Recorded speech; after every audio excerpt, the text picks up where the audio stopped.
Beokola MK Team, c'est Ilyes, on se retrouve aujourd'hui pour une nouvelle vidéo. Plus petits que leurs adversaires, leur taille ne les empêche pas d'infliger de sacrés raclés. La semaine passée, Canelo s'est facilement débarrassé de Callum Smith. Le Mexicain était pourtant beaucoup plus petit que son adversaire. Son mètre 75 faisait pas le figure face au mètre 91 du Britannique. Pourtant, Canelo nous a sorti une masterclass dont il a le secret. Les 16 cm de différence n'ont pas pesé lourd dans la balance. Callum s'est contenté de son avantage en termes d'allonge pour se tenir à distance de Canelo. Le Mexicain fait preuve d'une belle agressivité et a passé tout le combat à pourchasser son adversaire. Plus actif, plus dangereux et tout simplement meilleur, Saúl n'a jamais été inquiété. Des deux, le plus grand boxeur, c'était finalement Canelo. Alors le désormais champion des super middleweight n'en est d'ailleurs pas son coup d'essai. Il y a un peu plus d'un an, il avait infligé un magnifique KO au Russe Kovalev. Plus grand et surtout naturellement plus massif, Kovalev n'a rien pu faire face à la puissance de Saúl Alvarez.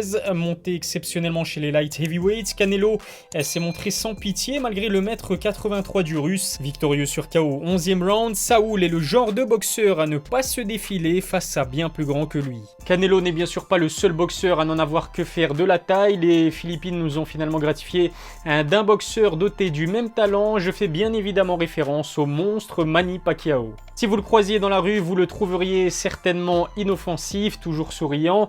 D'apparence assez chétive, Manny Pacquiao est pourtant un véritable tueur sur un ring. Son mètre 66 fait que beaucoup d'adversaires l'ont sous-estimé, mais soyons très clairs, le physique du Pac-Man est une véritable énigme. En poussant mes recherches sur le Philippin, je suis tombé sur un article très intéressant.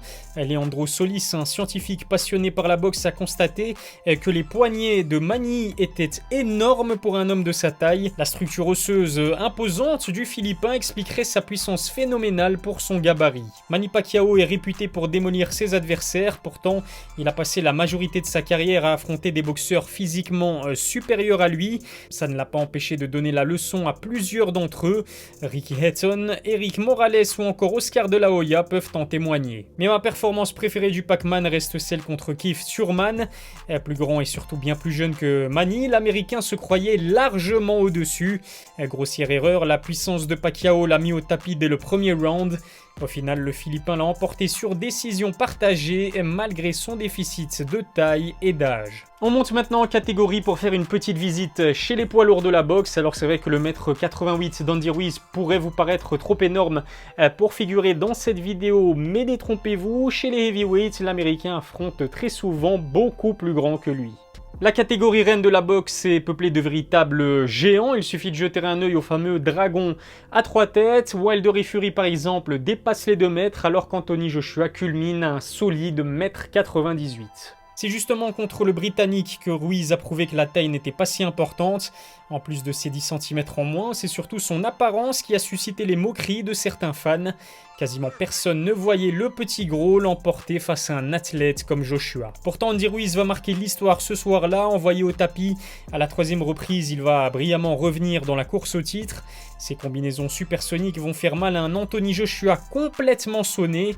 Il deviendra le premier Mexicain d'origine champion du monde des poids lourds. Andy Ruiz n'en est pas à son coup d'essai. Les 2 mètres de Dimitrenko ne lui ont été d'aucun secours face à la qualité de l'ex-champion du monde. Complètement surclassé, l'Allemand va déclarer forfait avant l'entame du 6e round. Ruiz aime boxer contre les grands, mais surtout leur faire très mal. Bien plus petit qu'Andy Ruiz, Gervonta Davis est tout aussi redoutable. Du haut de son mètre 66, il est probablement l'auteur du KO de l'année en boxe. Gervonta Davis est une véritable machine de guerre, mais à l'image de Manny Pacquiao, l'Américain est loin d'être impressionnant physiquement. Pourtant, ses statistiques font froid dans le dos. 24 combats, 24 victoires, dont 23 avant la limite. L'immense majorité de ses adversaires n'a par exemple pas dépassé le 6e round. C'est vous dire à quel point Gervonta Davis a de la puissance à revendre. On peut également dire que finalement, il porte très bien son surnom de Tank Davis. Le protégé de Floyd Mayweather doit souvent faire face à des boxeurs plus imposants que lui. Dernier en date, Leo Santa Cruz. En plus d'être plus grand, le Mexicain est tout simplement l'adversaire le plus prestigieux de la carrière de Gervonta Davis. Il a d'ailleurs longtemps tenu tête au Tank avant de se faire punir. Quand vous faites face à un tel monstre, vous ne pouvez pas vous permettre de relâcher la pression. Isolé contre les cordes, Santa Cruz va encaisser un uppercut d'une violence phénoménale. Extinction des feux pour le pauvre Leo qui ne s'est plus relevé par la suite. L'explosivité de Gervonta Davis est impressionnante pour un boxeur de son gabarit. Tout aussi explosif mais bien plus costaud, il m'était impossible de ne pas parler de Mike Tyson dans cette vidéo. Un boxeur le plus intimidant de l'histoire, Iron n'était pourtant pas le plus imposant des heavyweights, loin de là. Mike Tyson est parfait pour illustrer le sujet de ma vidéo. Du haut de son mètre 78, il partait en moyenne avec un handicap d'au moins 10 cm face à ses adversaires. D'après le site Boxing Junkie, il est d'ailleurs le deuxième plus petit de tous les champions du monde des poids lourds de l'histoire. En plus d'être puissant, Mike Tyson était un boxeur intelligent. Il a parfaitement exploité sa relative petite taille pour en faire une force. Son centre de gravité plus bas que la moyenne lui a permis d'avoir des appuis solides et une mobilité très importante. Son excellente technique lui permettait d'envoyer des frappes du bas vers le haut sans perdre en puissance. Le fait d'être petit, Mike Tyson en a profité à son avantage. Plusieurs boxeurs en ont d'ailleurs fait les frais. Malgré leur grande taille, Frank Bruno et Tyler Biggs n'ont pas su empêcher la défaite sur KO. Vainqueur de Mike Tyson en quart de finale de tournoi en 1984, Biggs était un boxeur solide.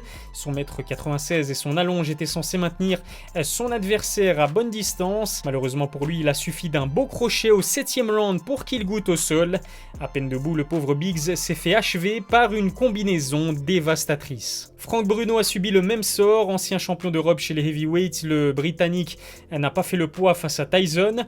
À l'image de Tyler Biggs, c'est un crochet qui lui a fait perdre l'équilibre. Sentant l'odeur du sang, Mike lui a alors infligé une série de coups d'une violence extrême.